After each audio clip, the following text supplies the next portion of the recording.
신약성경 400페이지 요한계시록 2장 12절에서 17절 말씀, 우리 한 절씩 교독하도록 하겠습니다. 버가모 교회의 사자에게 편지하라. 좌우의 날성 검을 가지신 이가 이르시되, 네가 어디에 서는지를 내가 아리니 거기는 사탄의 권자가 있느니라.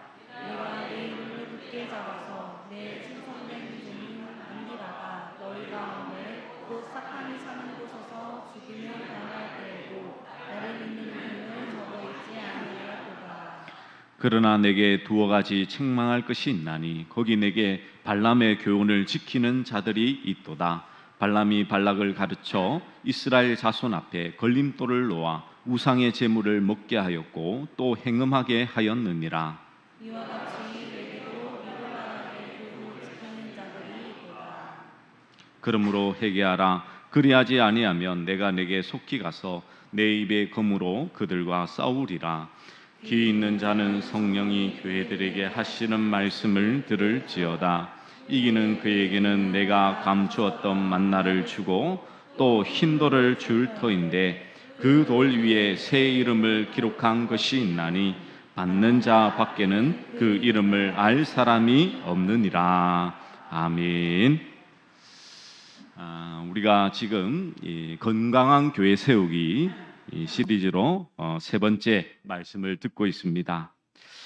우리는 이 소아시아 7교회를 향하신 주님의 말씀을 듣고는 우리도 칭찬받는 교회가 되자라는 것에 초점을 두어서는 안 된다라고 말씀을 드렸죠.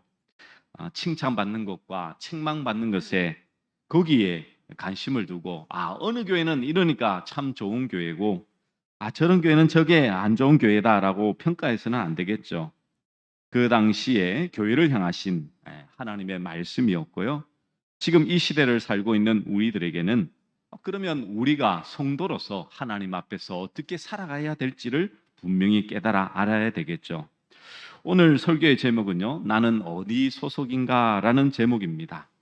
오늘 말씀을 통해서 내가 어떤 소속에 속하 있는 사람인지를 정확하게 분명하게 구별할 수 있어야 오늘 버가모 교회를 향하신 그 주님의 뜻을 바르게 분별한 사람이라 할 수 있을 것입니다. 오늘 주의 말씀을 통하여서 여러분 어느 소속에 속한 사람인지 여러분의 삶 속에서 진실로 확실히 고백되어지는 믿음의 종들 되시기를 간절히 축원합니다. 오늘 예수님께서는 버가모 교회를 향하여서 이렇게 말씀하시죠. 12절에 보시면 버가모 교회의 사자에게 편지하라. 좌위에 날성검을 가지신 이가 이르시되 라고 말씀합니다. 주님은 좌우에 날성검을 가졌다라고 말씀하죠. 이 말씀을 들으면 우리는 이제 히브리서 4장 12절의 말씀을 떠오르게 됩니다. 바로 하나님의 말씀은 살았고 운동력이 있어 좌우의 날성 어떤 검보다도 예리하여 혼과 영과 및 관절과 골수를 찔러 쪼개기까지 하며 또 마음의 생각과 뜻을 감찰하나니라고 하시는 그 말씀을 기억하게 될 것입니다. 그렇습니다. 이 좌우의 날성검은 하나님의 말씀을 의미하죠. 하나님의 말씀은 우리의 모든 것을 찔러 쪼개어 그 마음과 생각과 뜻을 판단한다라고 말씀하고 있습니다. 즉 예수님께서 지금 좌우의 날성검을 가지셨다는 것은 주님께서 지금 모든 것을 뭐 하신다는 것입니까? 판단하시고 심판하시겠다라는 뜻을 가지고 있는 것이죠. 그래서 예수님은 자신이 하나님의 백성들을 가르치시고 잘못을 고치시고 책망하시고 회개하시고 이끄시는 분이심을 분명히 말씀하고 있습니다. 그러면 왜 주님은 이 버가모 교회를 향하여서 무엇이 참인지 거짓인지 너가 어느 소속에 속한 자인지를 묻고 계신지 우리가 하나님의 말씀을 통해서 분명히 깨달아 알아야 되겠죠. 주님이 말씀하신 바를 이해하기 위해서는요, 이 버가모라는 도시를 이해해야 됩니다. 이 버가모는 에베소, 서마나와 함께 소아시아 3대 도시 중 하나입니다. 그래서 상당히 오랜 기간 동안 로마 식민지의 수도 역할을 했던 행정도시이며 위치상으로는 서머나에서 북쪽으로 약 80km 정도 떨어진 곳에 있었던 도시입니다. 이 도시가 자랑하는 특징들이 세 가지가 있는데요. 이 첫 번째는 신전입니다. 그래서 계속 에베소 서머나에서도 보시면 아시겠지만 그 지역이 좀 경제적으로 활발하고 잘 사는 도시들은 신전들을 많이 세웠다는 것을 아시겠죠. 이 신전을 통해서 그 시대의 상인들과 그리고 많은 사람들이 먹고 마시는 그 일들을 행했던 모습들이 있다라는 것을 알 필요가 있는 것이겠죠. 제우스 신전이나 아테네 신당, 신디오네소스의 신당, 그리고 로마 황제의 신당들도 여럿 있었습니다. 그래서 우상을 섬기는데 아주 활발한 도시였다라는 것을 잘 말해주고 있죠.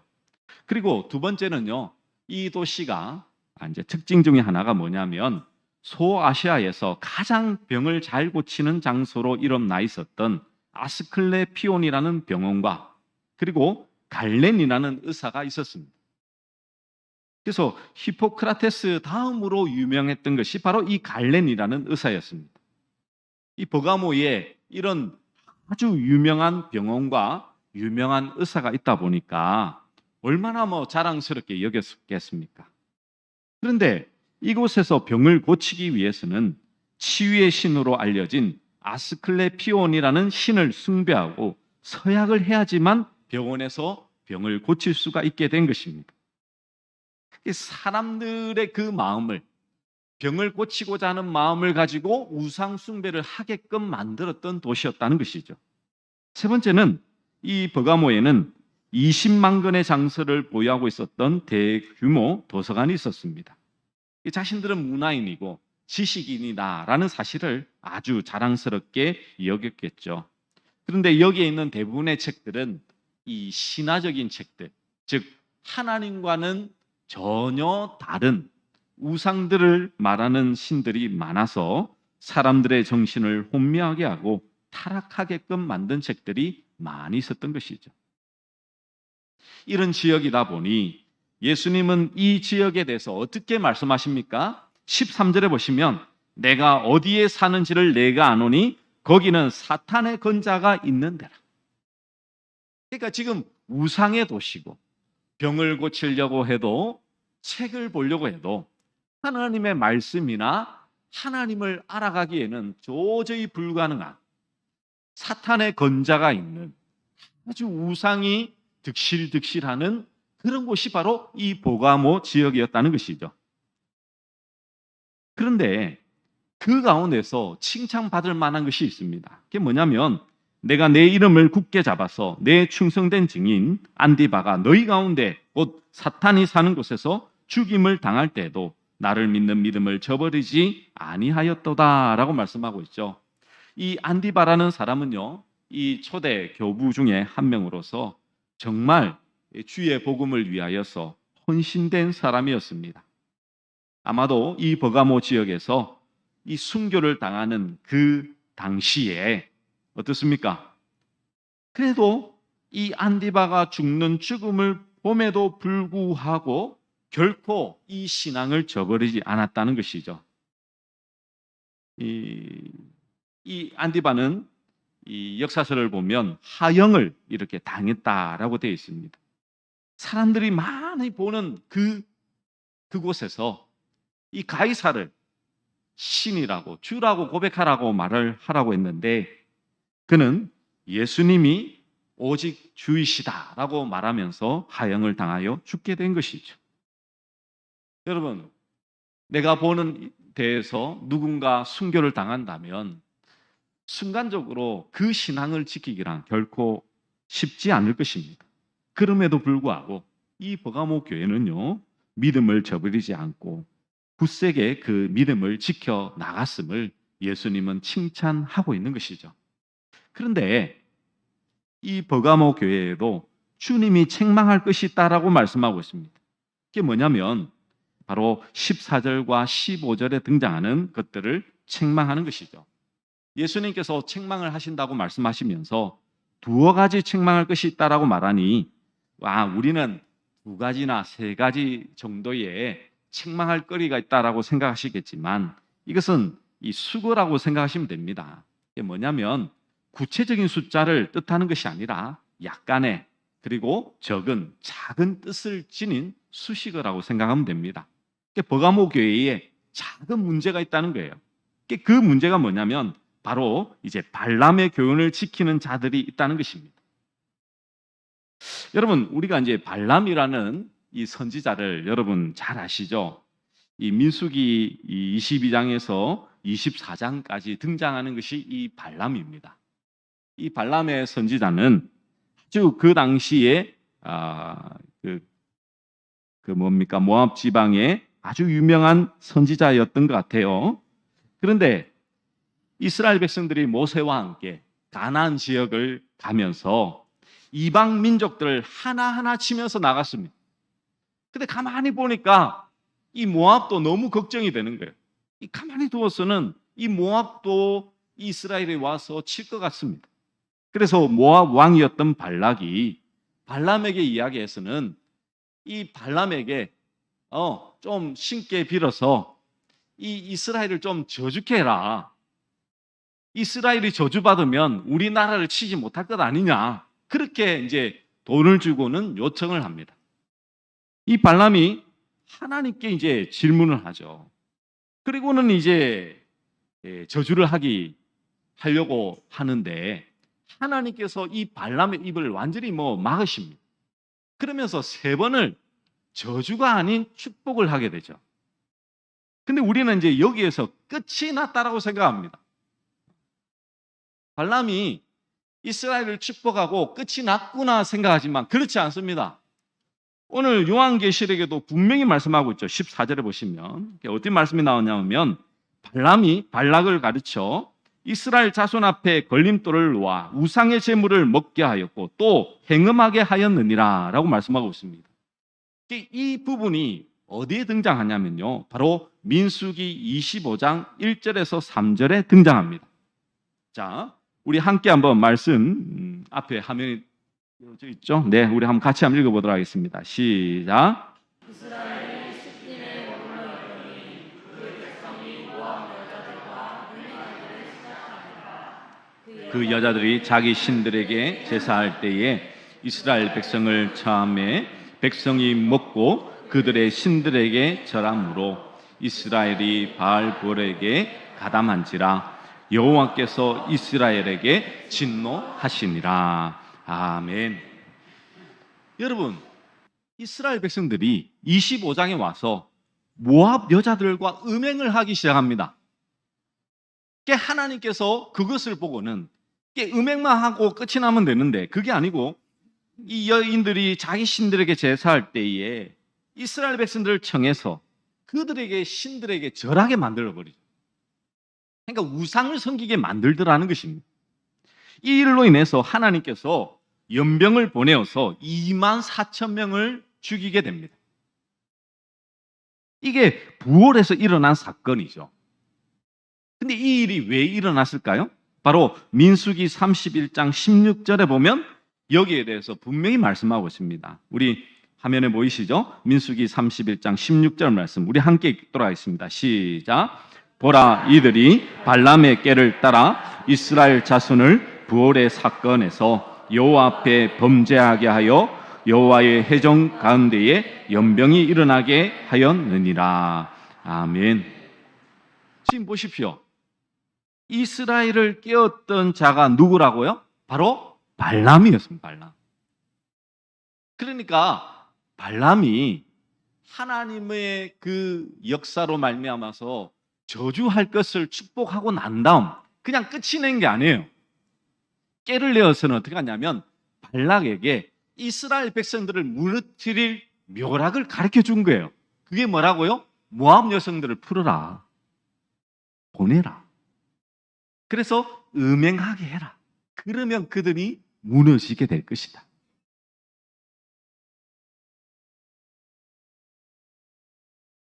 결국 이스라엘은 이 발람의 깨에 넘어갔고 결국 하나님의 심판을 받게 되는 것이죠. 그러니까 지금 버가모 교회에도 이런 형태가 행해지고 있다는 것입니다. 여러분, 버가모에는 신전이 많다라고 말씀을 드렸죠. 신전에는요, 여사제들이 많이 있었습니다. 근데 그들의 대부분은 창기였습니다. 우상을 섬기고 황제를 신으로 섬기는 자들은 제물을 바치고 그 제물로 바친 고기와 포도주를 먹는 것과 동시에 그 신을 섬기는 여사제와 관계를 가짐으로 말미암아 그 신을 온전히 섬기게 된다라는 생각을 했습니다. 그런데 이 버가모에도 그런 사람이 있었다는 거예요. 외적인 핍박은 잘 견뎌냈지만 내적인 부패를 막지 못한 것이죠. 하나님도 섬기면서 우상도 섬기는 혼합주의가 이 음행을 통해서 그들 가운데 들어왔다는 것입니다. 여러분, 여기에 우리가 좀 이 시대를 바라보면서 우리가 하나님 앞에 기도함이 좀 필요할 줄 믿습니다. 왜냐하면요, 지금 이 시대도요, 참 많은 음행을 행할 거리들이 얼마나 다양하게 많습니까? 시대적으로 너무 악해 있다라는 것을 아시죠?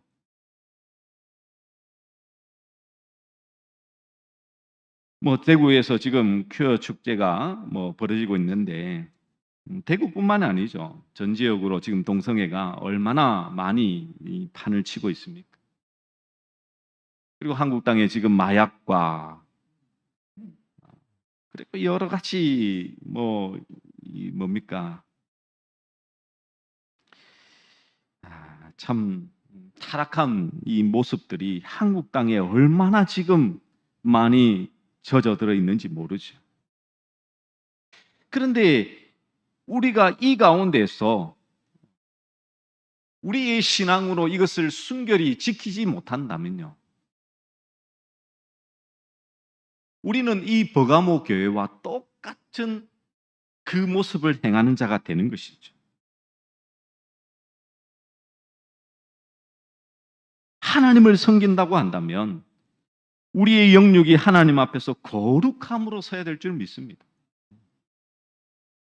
이거는 세상을 탓하거나 사회를 탓한다고 해결되는 것이 아닙니다. 빛은요, 어둠이 더 짙을수록 빛은 더 빛나게 되어 있습니다. 우리가 예수 그리스도라는 빛 안에 있다면 아무리 어둠 짙은 그 어둠 속에 속해 있더라도 그 빛은 더욱더 바라게 되어 있다니까요. 진리 대신 예수 그리스도가 있는데 이 세상의 어둠에 져서 우리의 마음이 하나님이 아닌 다른 것에 빼앗겨서 되겠습니까? 여기에 대해서 이제 예수님께서는 이제 발람의 교훈에 대해서 말씀하시면서 니골라 당의 교훈을 지키는 자들이 있다라고 이제 그 당시 성도들에게도 분명히 말씀하십니다. 15절에 그게 등장하죠. 근데 이 발람이라는 히브리의 뜻이 백성을 파멸시킨다라는 뜻을 가지고 있고요. 이것을 헬라어로 번역하면 바로 니골라가 되는 것입니다. 즉, 이 니골라의 교훈이 우리를 파멸시키고 있다는 것입니다. 자, 니골라 당은 그 당시에 유행했던 영지주의를 신봉하는 자들이었습니다. 그래서 영은 선하고 육은 악하다라는 생각을 가지고 있었어요. 그래서 육으로 오신 예수님을 선지자로 인정 안 했습니다. 왜요? 육으로 오셨기 때문에. 영만 아주 선하기 때문에 영이신 하나님, 영을 숭배하고 영을 아주 고귀하게 여겼던 것이죠. 그런데 육은 어떻게 했겠습니까? 음란과 방종을 부추기는 거예요. 음란과 부도덕의 육체적인 삶을 살아도 우리의 영혼은 깨끗하기 때문에 아무런 거리낌 없이 성적인 방종과 우상 숭배, 세상의 방식대로 살아가는 것을 선택했던 것이 바로 니골라 당이었습니다. 그러니까 예수님을 믿고 하나님을 믿으니까 우리의 신앙과 죄는 다 해결됐으니 아무 죄질로도 상관없어. 그들이 뭐라 말했겠습니까? 아이고, 우상한테 가서 절해. 하나님 믿는데 무슨 문제냐고.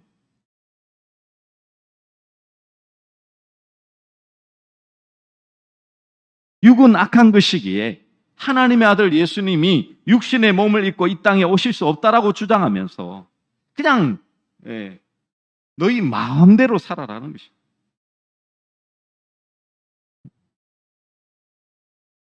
어떻게 보면 이 시대의 모습과 다르지 않지 않습니까? 교회를 다닌다고 해서 정말 죄를 짓는 것에 대해서 우리가 정말 두렵고 떨림으로 하나님 앞에 서 있습니까?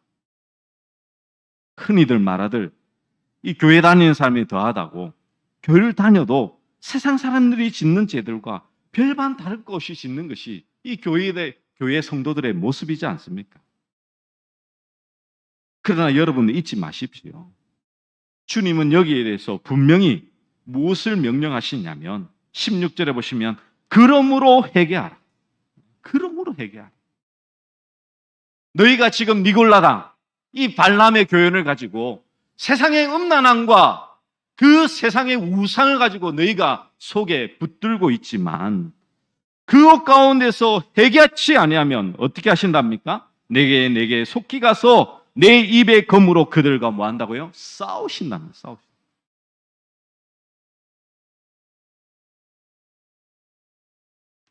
음란의 모습만 그렇겠습니까? 세상과 타협하면서 하나님의 말씀보다는 세상의 가치관을 가지고 그것에 빠져드는 사람들.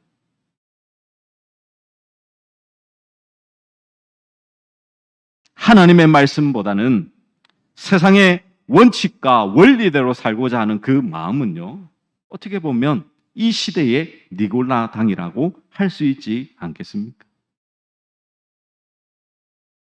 사단은 자신을 사단이다라고 등장시키지 않을 것입니다. 우리가 잘 아는 내용대로 이 개구리를 푹 삶기 위해서는요, 뜨거운 물에 넣으면 바로 도망가 버립니다. 이 개구리를 푹 삶기 위해서는 어떻게 하면 됩니까? 찬물에 개구리를 넣어놓고 불을 살짝만 이렇게 높이면 되죠. 개구리는 변온동물이기 때문에 그 온도에 늘 적응을 해버립니다. 근데 물 온도가 계속 올라가면 어떻게 됩니까? 자신이 생각지도 못하는 상태 가운데에 푹 잠겨버리죠. 지금 사단의 계략이 그렇지 않습니까? 세상에 나가면요, 우리는 손을 붙잡을 것들이 참 많습니다. 술 자체가 문제가 아닙니다. 술로 인해서 행해지는 여러 가지 음행의 문제들, 마약의 문제들. 술은 항상 보면 마약과 항상 이렇게 같이 가잖아요. 술 때문에 폭력이 일어나고 술 때문에 살인이 일어나고요.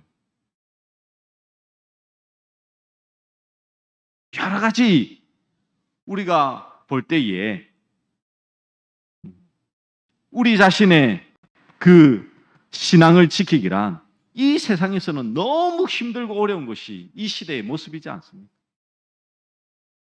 손만 뻗으면 이 제약을 손쉽게 선택할 수 있고 그 제약 가운데서 그렇게 산들 아무도 모르기 때문에 그냥 그렇게 살아갈 수 있는 것이 이 시대의 모습이지 않습니까? 그런데 주님은 어떻다고요? 다 알고 계십니다.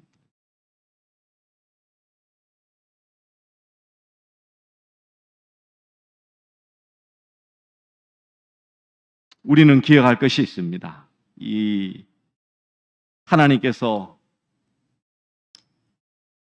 홍수로 세상을 심판하실 때에 창세기 6장에 보시면 이런 말씀이 있죠. 그러나 노아는 여호와께 은혜를 입었더라. 온 세상이 타락하여 육체가 되어가는 그 시대 가운데도 그러나 하나님의 은혜를 입었던 노아가 있었다는 사실. 우리는 이 시대를 바라보면서 참 타락하고 음란하고 부도덕하고 죄악이 간영한 시대라고 아무리 한탄한들 소용이 없습니다, 여러분. 시대가 변하지 않습니다. 교인 우리가 하나님의 말씀 앞에서 거룩하게 하나님 앞에 살지 않는 이상, 내 자신이 주의 말씀에 따라 내 자신을 쳐서 주님 앞에 살지 않는 이상 나는 결코 하나님의 뜻에 살아갈 수 없는 자가 될 것입니다. 그러므로 모든 믿음의 성도님들, 여러분은 주님 앞에서 지금 진정으로 여러분의 소속을 밝히셔야 됩니다. 세상과 교회가 함께 할 수 없습니다, 여러분. 세상과 타협하고 세상에 무릎 꿇고 하나님께도 무릎 꿇을 수는 없다고요. 세상 가운데 그 제약이 있다면 여러분 주의 말씀으로 끌어내시는 여러분 되시기를 간절히 축원합니다.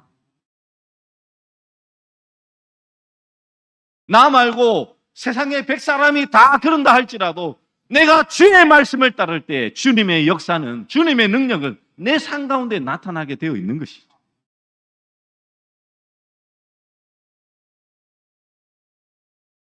그러면서 주님은 이렇게 말씀합니다. 17절 말씀, 아주 중요한 말씀인데요. 우리 함께 같이 한번 읽어보도록 하겠습니다. 함께 읽겠습니다. 시작. 이는 자는 성령이 교회들에게 하시는 말씀을 들을지어다. 이기는 그에게는 내가 감추었던 만나를 주고 또 흰 돌을 줄 터인데 그 돌 위에 새 이름을 기록한 것이 있나니 받는 자밖에는 그 이름을 알 사람이 없느니라. 아멘. 주님께서는 이 성령이 교회들에게 하시는 말씀을 들으라고 말씀하죠. 그러면서 이기는 자에게는 감추었던 만나를 주고 흰돌을 주신다라고 말씀합니다. 여기에서 이기는 자는 바로 니골라당의 가르침을 따르지 않고 진리의 말씀대로 자신을 하나님 앞에서 지키며 살아가는 자이겠죠. 세상과 타협하지 않고 오직 말씀에 순종하는 그 사람을 의미할 것입니다. 세상 가운데서 우상을 섬기지 않는다고, 세상의 제약을 따라가지 않는다고 손가락질하는 그 사람들 향하여서 도리어 나는 믿음을 굳게 지키고 있다라고 말할 수 있는 사람이겠죠. 이런 자들에게 어떤 상급이 주어지고 있습니까? 바로 감추었던 만나를 준다고 말씀하고 있죠. 이 감추었던 만나는, 이 만나의 상징적인 의미가 예수 그리스도이지 않습니까? 예수님은 자신이 생명의 떡이라고 말씀하시면서 영원한 생명을 상징한다라고 말씀하고 있습니다. 이렇게 감춰졌던 떡은, 예수님은 비밀이시잖아요. 아무나 예수님을 알 수가 없습니다. 여러분이 지금 예수님을 믿고 그 예수님에 대해서 알고 있다는 것은 그 비밀이신 예수님을 하나님께서 알게 해주시고 계시해 주시고 믿게 해주신 놀라운 은혜의 역사인 것이죠. 그래서 이 만나, 이기는 자에게는 이 만나이신 예수 그리스도 영생을 소유하게 된다는 것입니다. 그리고 이제 새 이름이 기록된 흰돌을 준다라고 말씀하고 있죠. 이 흰돌 위에 새 이름을 기록한 것이 있는데 자신밖에는 아무도 그 이름을 알지 못한다라고 말합니다. 그러면 이것은 무엇을 상징하는 것일까요? 자, 이단들이 말하는 것은 여러분 현혹되실 필요 없습니다. 제가 정확하게 말씀드립니다. 당시에 재판할 때에 배심원들이 신문 과정을 지켜보면서 유죄와 무죄를 표시하기 위해서요, 흰돌과 검은 돌을 던졌다고 합니다. 배심원들이 흰돌을 많이 던지면 뭐가 됩니까? 무죄가 되고요. 검은 돌이 많으면 유죄를 선고했습니다. 그런 의미에서 주님께서 흰돌을 주신다는 것은 승리한 자에게는 의롭다함을 받는 것을 인정하는 표시로 이렇게 주시는 것이라 생각할 수 있겠죠. 그러면 새 이름이라는 것은 어떤 의미일까요?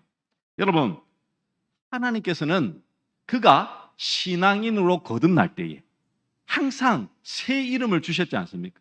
아브라함은 아브라함, 야곱에게는 이스라엘. 하나님께서는 항상 새 이름을 주시면서 그를 통하여서 하나님께서 행하실 그 일들을 말씀해 주셨지 않습니까? 그래서 새 이름을 주셨다는 것은 이제 예수 그리스도를 믿고 예수 그리스도 안에서 받게 되는 그 사명자의 이름을 뜻하는 것이죠.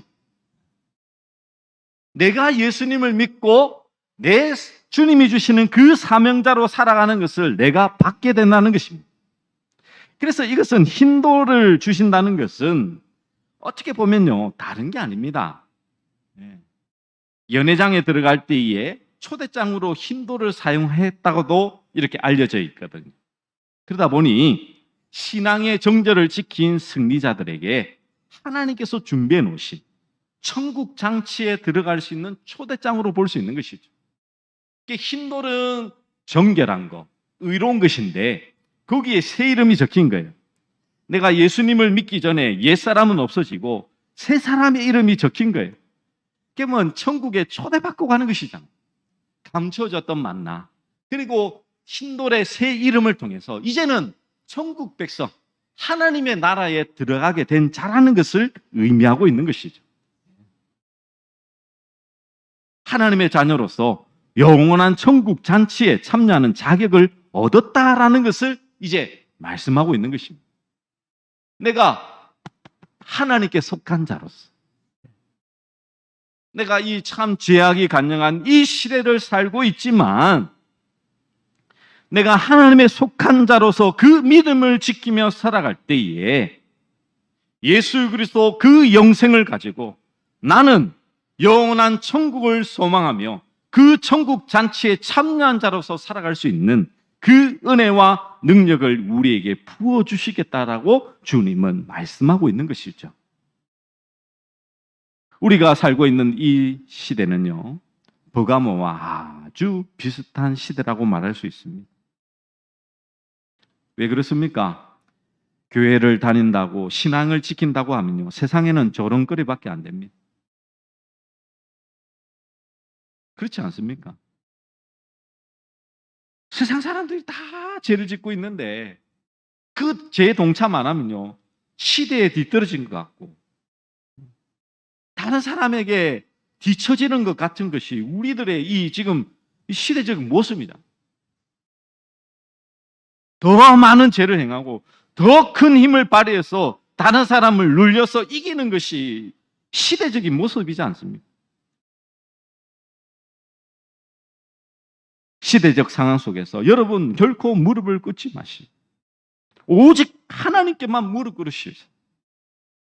우리의 내부에 파고드는 이 발람의 교훈을 물리침으로 말미암아 오직 주의 말씀 앞에 거룩함으로 서는 우리 모든 믿음의 종들 되시기를 간절히 축원합니다. 그것이 진정으로 이 시대를 살아가는 그리스도인의 교회의 모습이라는 사실을 잊지 마시고 매일의 삶 속에서 이 은혜 속에서 살아가는 우리 모든 우리 원주시민교회의 믿음의 성도님들 되시기를 간절히 축복합니다. 우리 말씀을 기억하며 나는 주님께 속한 자라는 찬양으로 하나님께 찬양하도록 하겠습니다.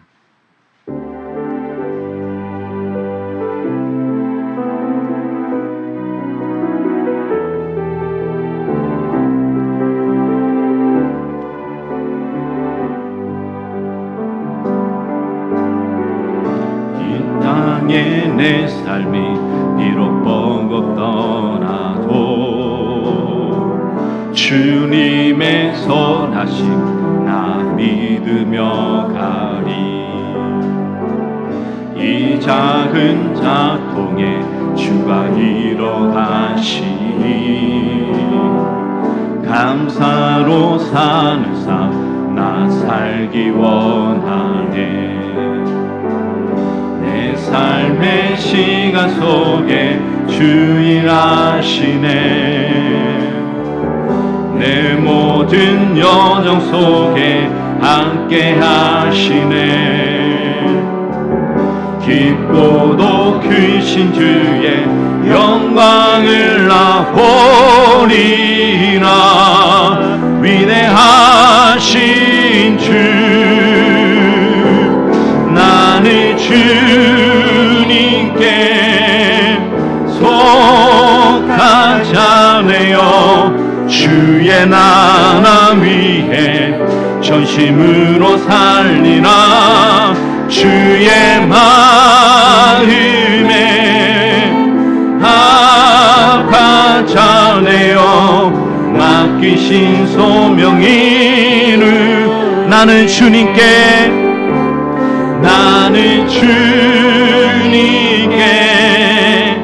속한 자네요. 주의 나라 위해 전심으로 살리라. 주의 마음에 자 되어 맡기신 소명이